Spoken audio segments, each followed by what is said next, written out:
Welcome back to the best damn training channel on YouTube. Today I feel significantly better than I did yesterday. Jet lag I feel like is kind of at the tail end of everything. I slept about 10 hours last night. I woke up at the normal time that I normally wake up when I'm at home. I had my normal routine. I had my morning coffee, dropped my daughter off at daycare. Everything felt normal, which I feel really good with. And now I'm here at the gym. We're gonna do the last heavy upper body session before I go into my maxing out period. This isn't gonna be my last upper body session, but it's gonna be my last heavy upper body session. But as always, before we get started with any of the upper body stuff, I'm gonna grab a med ball, I'm gonna throw it against the wall a few times, try to get everything warmed up, feeling good, and then we'll move on to the bench press and start warming up.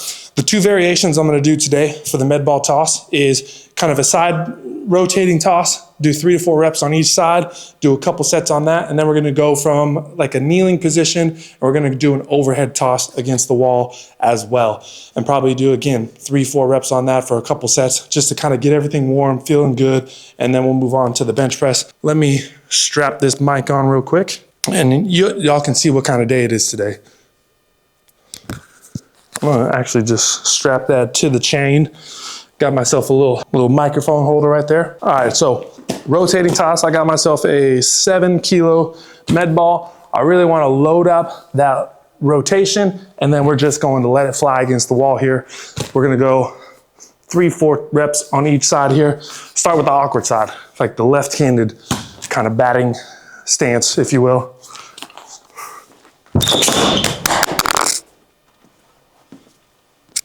All right, we will do this without a microphone.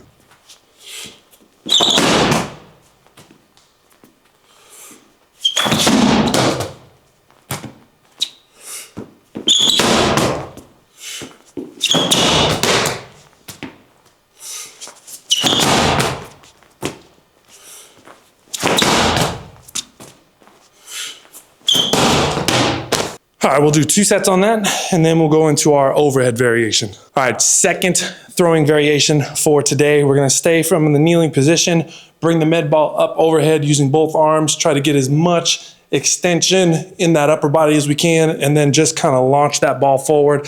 What I'm gonna really try to do as well is my toes can kind of touch the floor here. As I'm gonna be trying to throw this ball overhead, I'm gonna also try to like push my feet into the ground. So you're actually gonna see my knees are gonna raise up off the ground, and that's gonna accelerate that med ball a little bit faster, kind of create almost like a bow action with my upper body, load that position a lot, and just kind of fling it forward.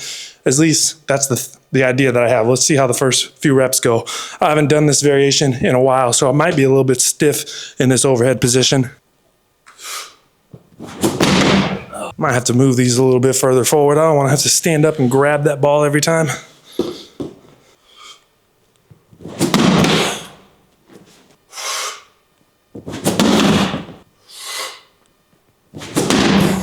All right, not too shabby, felt pretty good.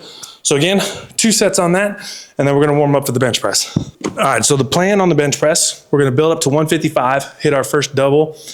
Ideally, I'd like to build up to the top end number, which is 165, but we're gonna base those jumps on how we feel. So I'll probably go 155, 160, 165 if everything's feeling great. But if not, we might stick at that 155, maybe 160, depending on how things are feeling there. Even though the energy level is back to normal, obviously there's still gonna be a little bit of fatigue and a little bit of adjustment from the jet lag. So we'll play it as we go, and we'll see how things are feeling as we build up. But I'm probably gonna start off with like 3s and 4s on these lighter weights. So 70, probably go up to 100 kilos, 120. And then as we get to like 130 to 140, we'll drop that back down to the 2s. And I'm gonna just maintain 2s from that point on.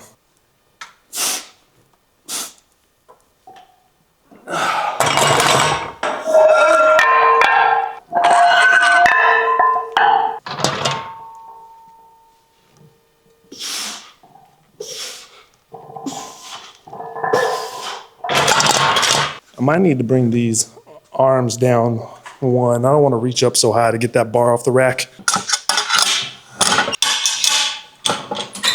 I got 120 on the bar now.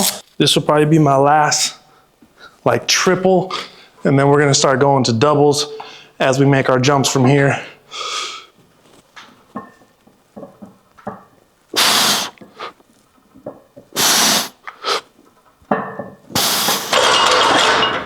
Oh yeah, things are feeling good. So we'll go to 130. And I'll say one thing I didn't talk about much when I was on my trip was the stem cell treatment that I got when I went down to Tampa. So I did this stem cell treatment about almost a year ago. It was like September of last year. And I posted a video on it. I think the title of the video was like, this $30,000 treatment changed my life. That first time that I did it in September was a unique experience. The type of stem cell treatment that I did is called VSEL, so very small embryo-like stem cells. And essentially what they do is they pull your blood. You've got these dormant embryo stem cells that they can turn on by putting them through a process of like cryo, vibration, laser type stuff, make these cells become active. They re-inject them into you, and then they can use it to heal injuries significantly faster. They can use it to boost performance, do a bunch of different things within the bodies. Because these are embryo stem cells, these cells have the ability to kind of change into almost any other cell within the body. So the first time I did it last September, which I spoke about this in the video, it got rid of my tinnitus. So I had tinnitus for probably 10 plus years. And if you don't know what tinnitus is, it's like a constant ringing in the ears. So from playing football, getting concussions, being in gyms for an extended period of time, just playing loud music at all the times for a decade plus, it gave me the symptoms of tinnitus. Bobsled made it a little bit worse, and there was always that constant ringing. So last September, I did the stem cell treatment, and the tinnitus went away within like the first few weeks of actually getting that treatment, which I thought was incredible. Just not having a constant ringing in your ears was absolutely insane. Let me knock out a set real quick.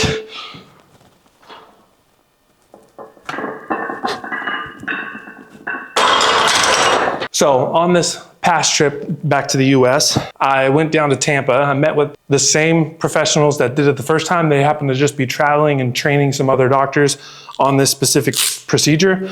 So I was able to get it again. And they've kind of upgraded their system on how they actually turn these cells on and help them kind of re-establish into your body. So what they do is, I have some clips on this. They'll draw the blood, they spin it up a little bit differently now so they can extract the cells a little bit differently.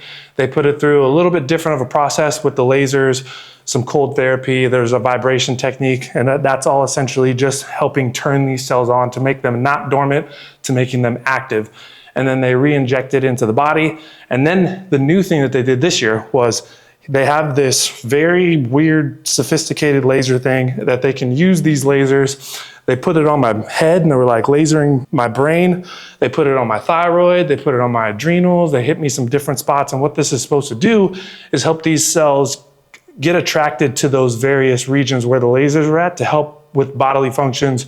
And since I don't have any specific injuries, the reason why they wanted to continue doing this treatment on me was to see if there's any sort of athletic benefit. Obviously, I'm almost 40 years old. They want to see if doing this treatment helps with aging athletes being able to feel like they can continue to see progress in the later years of their training. So this is the second time that I've had this treatment specifically, and I'm very excited because we use it as kind of like a general performance booster. So over the course of the next few months, I'm going to be staying in touch with them and giving them feedback about certain things. I'll eventually go do a blood test and we can see what our markers have changed and if anything has changed and where it has changed. But that was one thing that I did when I was in the US that I didn't really talk a whole lot about. I also didn't film it a lot because there were other patients around who are also getting this treatment, and I wanted to respect the privacy of some of the people who were in there getting treatment for specific things. But overall, I'm very excited to be able to have connections in the world that allow me to do this type of stuff. And I'll keep you guys updated on what stem cell Blaine is gonna feel like over the next few months. But I'm gonna be building up to 140 now, hit a double at 140. And then I might start making some smaller jumps here. If this moves really well, I'll go to 150. If it's a little bit iffy, then I'll probably start making jumps at 5. But I don't have a feeling that this is gonna move too poorly because 130 moved really well.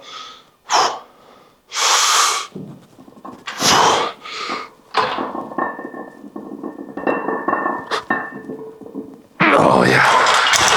right, so we're gonna go to 150, hit our double there. We'll go up to 155, and 155 will be our first set for the working sets here on the bench press. All right, we got 150 on the bar, and I'm taking about 90 seconds to about 2-minute rest in between each of these sets. If you're just doing singles and doubles, stuff like that, you don't need an incredible amount of time, especially on the bench press. It's not an extremely fatiguing movement. Now, if you're doing like ones or twos on like really heavy deadlifts or squats, obviously that's gonna have a larger degree of fatigue involved with that. So you might need to take 3 minutes, 4 minutes on that. But bench press, generally 1 to 2 minutes, you're probably good to go.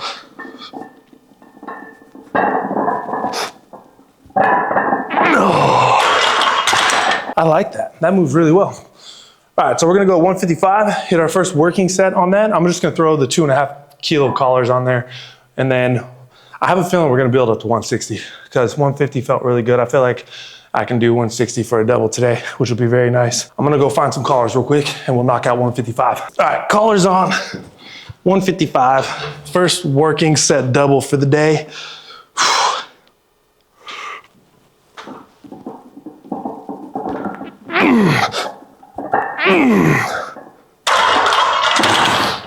Ooh, all right, felt good. Let's go to 160. So we'll take the collars off. You know what? I'm gonna put the blues on.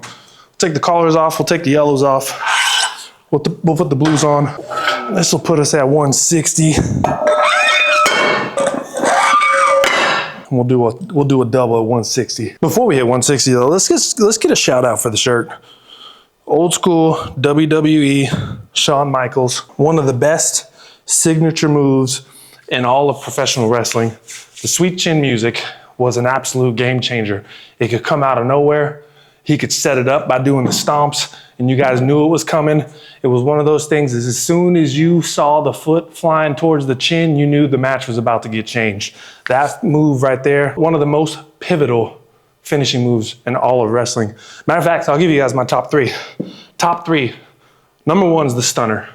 I think Stone Cold and the stunner helped change wrestling as a whole, especially in like the 90s, early 2000s. I would say Shawn Michaels' sweet chin music, just because it is what it is. Like it's one of the sweetest looking finishing moves. It was so quick, it could come out of nowhere. You never knew when it was gonna happen. Like I said, he could also set it up and you knew it was coming. So it was great variety when it comes to finishing moves. And the third one for me is the spear. Goldberg's spear, which later turned into like Brock Lesnar's spear, and other athletes I think have used the spear now. But Goldberg's spear specifically was brutal. Now, obviously we know wrestling's not real, but it's still real. Like when you get speared by Goldberg, you're gonna feel it. It's not like you're landing on a bed of pillows. Like you're landing on a ring. Sure, it's a little bit bouncy, but still, I don't wanna get hit by that thing. Got chalk everywhere. So to me, also being a football guy, seeing the spear in there, like I remember like, dude, I wanna go spear someone on the field. Like I would literally try to do that, especially in practice. Actually, fun fact, I did spear somebody. I didn't do like the full blown wrap him up spear. I just kind of like launched myself into one of my teammates when I was practicing in high school and I broke his ribs. I got in trouble for this. But I was playing wide receiver. I had like a crackback block because we were doing like an outside pitch. So I just came flying down the side and we were going against the scout team. It was like a full drill. Like we were playing an actual scrimmage at this point. The outside linebacker never sees me coming on this. So I'm coming down, basically look like I'm about to run a slant, but I'm just coming for that outside linebacker. He happened to turn at the perfect moment where he kind of was like, I'm coming on this side here. He's watching, he sees the pitch and he goes to turn this way like he's about to go run and try to get him at the sideline. And I just laid into him, feet off the ground, no wrap up, just went straight like shoulder, side of the head, hit him in the sternum, a violent crash. And he's just laying on the ground like wind knocked out of him. Essentially what I did was cracked one of his ribs and I felt really bad for doing it. Although in the moment, when you hit somebody like that, you're just like, you feel like a superhero, which I also felt like. So it was a bit of a conflicting feelings there. Felt amazing at first, saw him laying on the ground, I was like, all right, maybe that was a little bit too hard. So there's a little story time for getting speared in football. But we're gonna hit 160 here for a double. Hopefully this moves really well because I'd like to hit 165, build up to that today.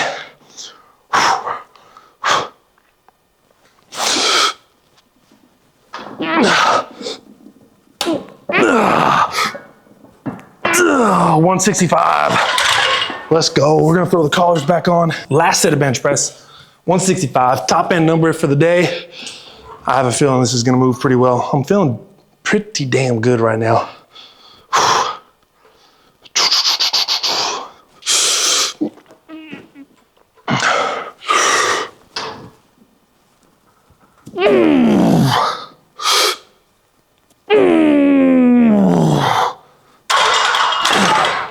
All right, second one, a little bit slow, but still moved like I would like it to. So I am going to unload the bar. We're gonna set up, we're gonna do some heavy barbell rows.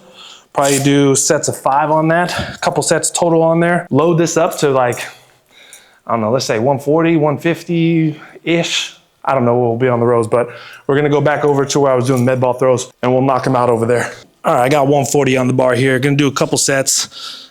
I'm debating on if I want to do these dips or not. And I might just hit some heavy rows, do a little bit of shoulders, do some biceps, and then get out of here. Because the bench press was heavy. I feel like if I stick to my original plan, do some heavy dips, then I don't know if there's a real added benefit to doing it, or if just hitting that heavy bench press and some heavy rows, keeping that as the main stimulus for the day, hitting a little bit of accessory stuff is going to be a little bit more beneficial, especially even though I feel great today, I'm still coming back from that jet lag period. So I think what I'm gonna do is just row heavy, do some shoulders, do some biceps.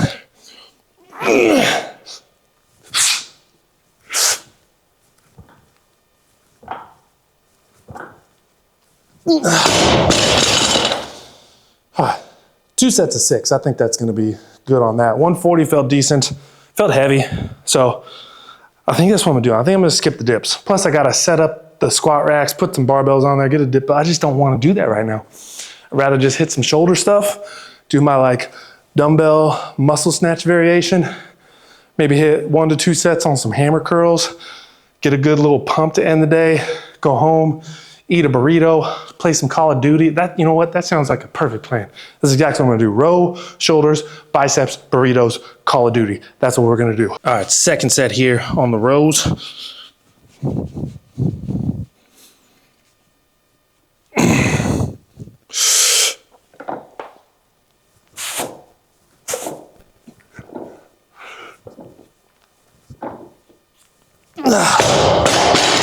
All right, we're gonna hit some shoulders and some bicep. One thing I try to do, or one thing I've noticed, is my hand placement on the bench press, my hand placement when I'm doing bent over rows, and my hand placement for the cleans are all in the same spot. I'm all like where the smooth part of the bar starts with the knurling. I'm always 1 thumb length away from there.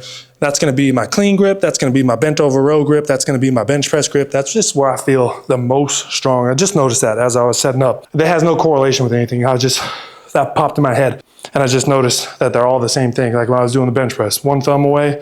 When I'm doing the rows, I felt like I was setting up for the clean. It's all the same grip. But we're gonna do some shoulders. We're gonna do like a dumbbell muscle snatch variation, get some rotation in the shoulder, get some overhead with the weight, and then we'll do some hammer curls as well. All right, dumbbell muscle snatch variation. I'm not gonna go very heavy on this. I just kind of wanna get a pump, feel good about this. So I got 10 kilos in each hand. Just rotate overhead.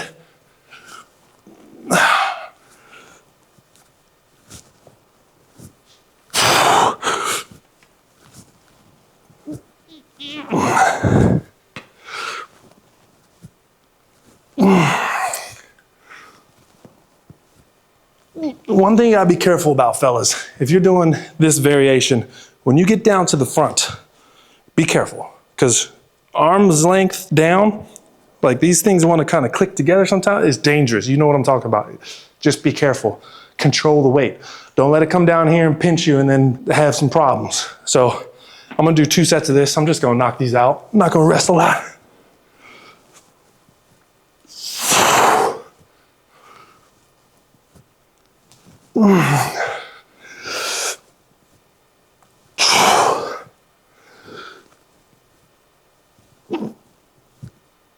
Oh, there we go.